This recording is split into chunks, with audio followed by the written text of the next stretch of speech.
Welcome to Powercoat Music.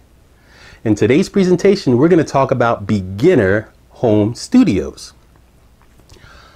Contrary to popular belief, home studio recording is not for everyone.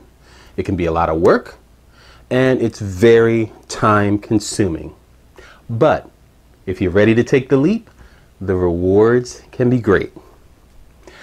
So you've got some great ideas for songs and you need your own studio or space so that you can record and produce them. Well, congratulations. There's never been a better time to get started. The choices today for home studio recording are mind-boggling, but you may already know that if you've been out there shopping and looking for gear. You will find no shortage of people on the internet, especially YouTube, telling you what you need to get started. But that says nothing of what type of gear that you require for your specific goals and requirements. One of the biggest problems that beginner home studios face is that most internet content and advertising tells them what gear or software they need to buy. And you might ask yourself, why is this a big problem? The answer is a simple one. Without knowing your specific requirements first, there is no way that they can know what gear and software you're going to need to be the most productive recording at home. This is a reason why so many beginner home studio enthusiasts waste their time and money watching these videos and then buying gear as a result that simply does not work for them.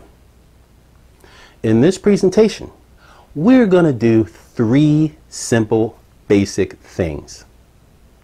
The first is we're going to gather your home studio recording requirements. Number 2, we're going to analyze your objectives in this regard. And number 3, we are going to provide home beginner studio suggestions for your needs based on this information. Now, this exercise is designed to save you significant time and money. You see, wise and experienced home studio owners have already been through this cycle of pain of wasted time and money. So, if you are not a patient person, and you love wasting time and cash, stop watching. This information is not for you.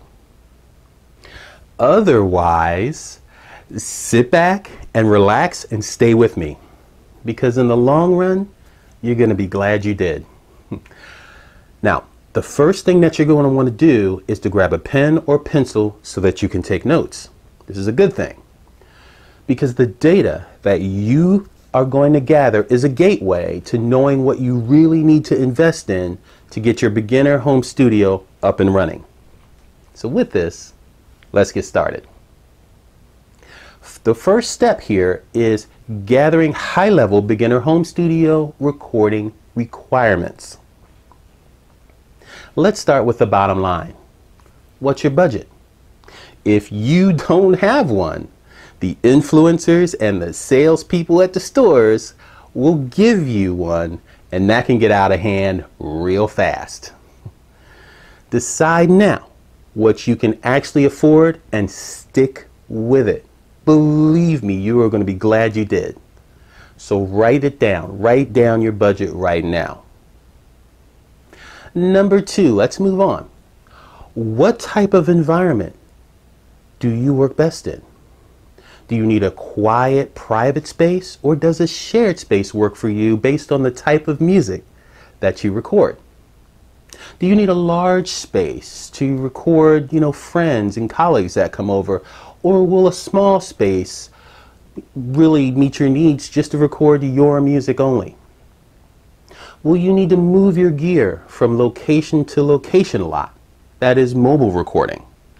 Again, write down this information. Do you spend all day working on a PC?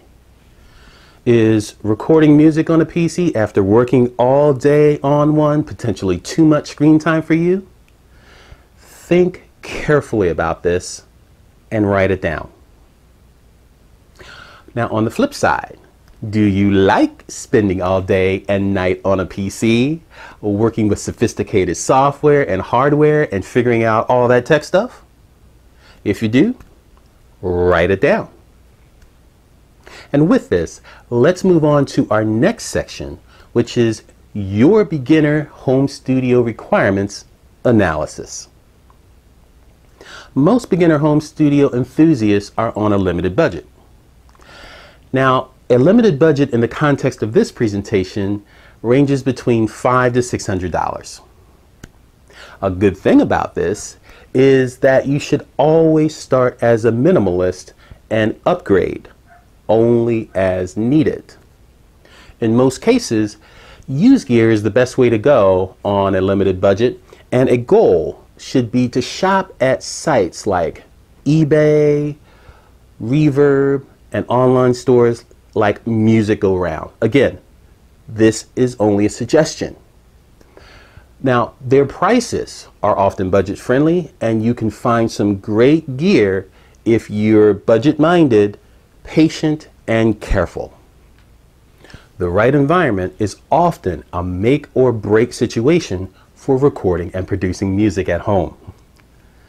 It can also help to determine what type of gear you should buy, so taking into account what you wrote down in this regard. For instance, if your goal is to record on the go and mix at home, then you're going to need gear that's mobile, with that easy to transport. It's going to need to be resilient and simple to use. You want to get up and running quickly. Again, where you record in your home is also very important. Find the most isolated and quiet spot in your home and acoustically treat the walls with foam, blankets, rugs, and anything you can to keep your sound in and the unwanted noise out. Having good gear just simply doesn't help if your vocals are polluted with environmental background noise, and that can be a hard thing to manage. The goal is to do more with less, and ergonomics is the best way to go, especially in home studios. If you can't invoke your processes smoothly and cleanly in your home studio, then you're going to get frustrated or worse when you're first starting out. So in the beginning, be sure to keep your gear and mess to a minimum and make this a habit as you learn and grow. You'll be glad you did. Moving on. If you look at a PC screen for work all day long and that wears you out, or you don't like fussing around with additional PC hardware and software configurations, then you should consider avoiding PCs for recording in your studio. This should be a red flag for you when others push digital audio workstations or DAW software solutions and applications your way. However, if working with computers brings you nothing but joy, and the thought of figuring out new and sophisticated software solutions with your music excites you, then digital audio workstation software applications may be your golden ticket. So when others push them your way, go all in, but remember your budget. There are plenty of free solutions and limited solutions out there with digital audio workstations that you should try first. Let's move on to our final section, which is your objectives. Before you buy anything, be honest with yourself about the objective of your home studio. Is it for fun? Is it a hobby? Are you looking to make some part-time cash? Are you planning on recording professionally? Take all of these things into account before you buy anything. Either way, as a beginner, you should understand the most common types of high-level home studios first, so that you can have an idea of which one may be best for your productivity. These consist of on-grid, off-grid, and hybrid types of home recording studios. In this presentation, the definition of an on-grid home studio is one that is built around recording using a personal computer. This platform is usually a Windows or Mac-based OS and is connected to the internet. The heart and core of this type of setup includes, but is not limited to, a fast PC, an audio interface device, a digital audio workstation software application or DAW software, a set of monitors and or headphones, and a microphone. The definition of an off-grid home studio in this presentation is one that is built around recording using a standalone hardware digital multi-track recorder or sequencer. This platform does not require a PC for recording and is not connected to the internet.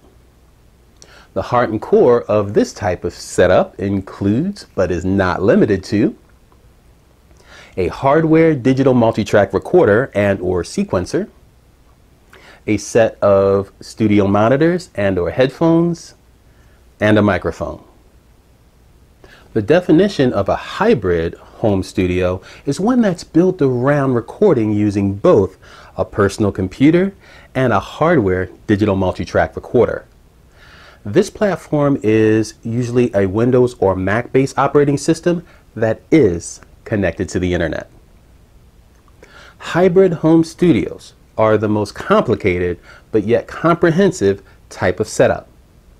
This platform allows users the ability to collaborate with a wide range of other artists and colleagues using flexible workflows. The heart or core of this type of setup includes, but is not limited to, a fast PC, an audio interface device. Now, this may not be necessary if you're using a digital multi-track recorder or a digital mixer with an audio interface device built in. This is important to keep in mind. This setup also includes a digital audio workstation or DAW software, a hardware multi-track recorder, a set of studio monitors and or headphones, and a microphone. For detailed information, including both the pros and the cons of on-grid, off-grid, and hybrid types of home recording studios, watch my video, Home Recording Studio Types, On-Grid, Off-Grid, and Hybrid, on this channel. That video is essentially part 2 of this presentation, so check that out right after you're done watching this. Your beginner home studio requirements analysis information that you wrote down earlier, along with part 2 of this video, which I just described to you, should put you on the right track to saving significant time and money before you shop for gear for your first home recording studio. Well, that, my friends, is a wrap. If you like this video, give it the thumbs up and click the subscribe button on your screen now to join our group. We have new videos coming out every 7 to 10 days, and we would love to have you be a part of our team. Leave a comment in the comment section below and let us know what you think about this video. Also, check us out on Facebook, Instagram, and Spotify. While you're here, listen to some of the music and check out some of the other videos. Let us know what you think about that too. Thank you so much for stopping by. We really appreciate it, and we look forward to seeing you soon.